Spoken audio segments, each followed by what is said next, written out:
Discuss about the topic number 4.6. In this we going to discuss about the transfer of heat. So there is three method how to heat travel. There is conduction, convection and radiation. तो conduction basically ये process होता है, इसमें कोई object होगा वो move हुए बिना उसमें हीट उसकी हीट एनर्जी ट्रांसफ़र होती है। जैसे कि हम बात करें एक फायर है, जैसे आग जल रही है, आपके हाथ में एक आयरन रॉड है, आयरन रॉड मतलब लोहे का एक रॉड है, आप उसको आग पे रखिए, धीरे धीरे आपको देखेंगे थोड़ी देर के बाद जहाँ पे आपने पकड़ा हुआ होगा वहाँ पे भी गर्म हो जाएगा। इसका मतलब एक्चुअल मोमेंट किए बिना आपका जो हाथ आपको हीटनेस महसूस हो गई, इसी प्रोसेस को बोलते हैं कंडक्शन ऑफ हीट। ये कंडक्शन ऑफ हीट का प्रोसेस होता है जिसमें बिना ऑब्जेक्ट को मूव किए एक्चुअल प्लेस से हीट का ट्रांसफ़र होना, that is called through bye conduction. अब कंडक्शन का प्रोसेस ही लिखा हुआ है। अब इसका एक एक्टिविटी के थ्रू एक्सप्लेन भी किया गया है, जैसे कि ये आयरन का तार है और यहाँ पे कुछ गम चिपकाए गए हैं और यहाँ पे हीट किया जा रहा है। देखेंगे जैसे कि तार गर्म होता जाएगा, धीरे धीरे ये अपने आप पिघल के नीचे गिरने लगेगी। इसका मतलब यहाँ से हीट ट्रांसफ़र हो रही है कंडक्शन के थ्रू। अब बात करते हैं good conductor and bad conductor and insulator. अब इंसुलेटर क्या होता है पहले ये समझ लेते हैं। इंसुलेटर बेसिकली उसी कहते हैं, जैसे कि आपका वायर है तो वायर के ऊपर एक कवरिंग होती है प्लास्टिक की, तो जो तार के ऊपर जो कवरिंग होती है उसको इंसुलेटर बोलते हैं। इंसुलेटर का मतलब होता है जो एनर्जी को ट्रांसफ़र होने से रोके। जैसे आप कहिए जब आपके घर में एक चाय जिसमें चाय बनाते होंगे ना, एक होता है एक यूटेंसिल होता है, उसका हैंडल देखिए, हैंडल एक प्लास्टिक का होता है। क्यों? क्योंकि जो अगर हैंडल प्लास्टिक का नहीं होगा तो आपको हीट ट्रांसफ़र हो जाएगी आपके हाथ तक और आप जल जाओगे, इसीलिए इंसुलेटर यूज़ करते हैं प्लास्टिक का। अब इंसुलेटर कई तरह के होते हैं, गुड होते हैं, बैड होते हैं। अब गुड कंडक्टर जो होते हैं जिसमें हीट आसानी से पास हो जाती है उनको गुड कंडक्टर ऑफ हीट बोलते हैं। बैड कंडक्टर उनको बोलते हैं जिसमें से हीट एनर्जी पास नहीं हो पाती। अब गुड कंडक्टर हम बात करेंगे जैसे कि आपके silver, copper, aluminium, iron, brass, stainless steel, ये सब गुड कंडक्टर ऑफ हीट हैं।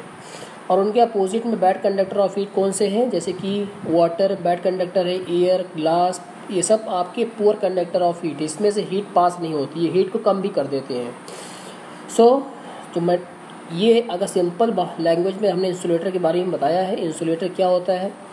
तो uses of good and bad conductor of heat, जैसे कुकिंग यूटेंसिल, अगर हम खाने बनाने वाले बर्तन की बात करें ये गुड कंडक्टर ऑफ हीट के बने होते हैं, जैसे एल्युमिनियम के, इन सब के बने होते हैं। जो copper use for coating the bottom of the same steel, ये तो हेल्प यूनिफॉर्म। ये सब आपको एग्जांपल थ्रू एक्सप्लेन किए गए bad and good conductor. Okay, now let's discuss about the next paragraph over here.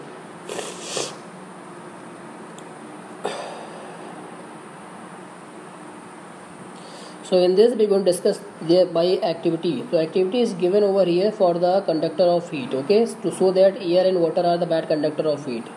ये दिखाने के लिए एक्सपेरिमेंट किया गया, इसको आप यूज़ कर सकते हैं। Practical application of heat insulator.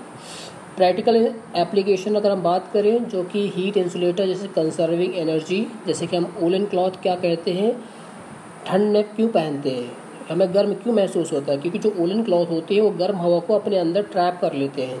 ये बैड कंडक्टर होते हैं। Since air is a bad conductor of heat, it allow the body heat to escape out.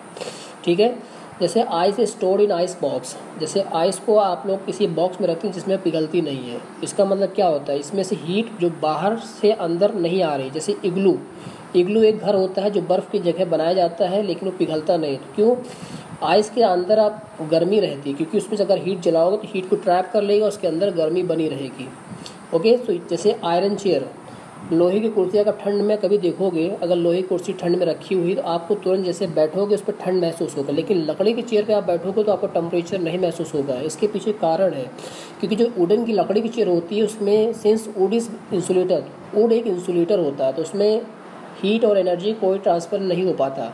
लेकिन जैसे आयरन की बात करें, ये good conductor of heat energy या कोल्डनेस टेम्परेचर होता है। तो जैसे आप लोहे की कुर्सी बैठते हैं ठंड में तो आपको ठंड महसूस होता है क्योंकि ये गुड कंडक्टर होता है। ओके, अब नेक्स्ट हम बात करते हैं आपका कन्वेक्शन की। कन्वेक्शन हम डिस्कस कर लिया, कन्वेक्शन क्या होती है, इसमें हीट का ट्रांसफ़र होता है in liquid and gases by the method of convection. जैसे all liquid except mercury are poor conductor of heat, in fluid heat energy is carried by moving particles of the medium from one place to another. इसमें particles को move करना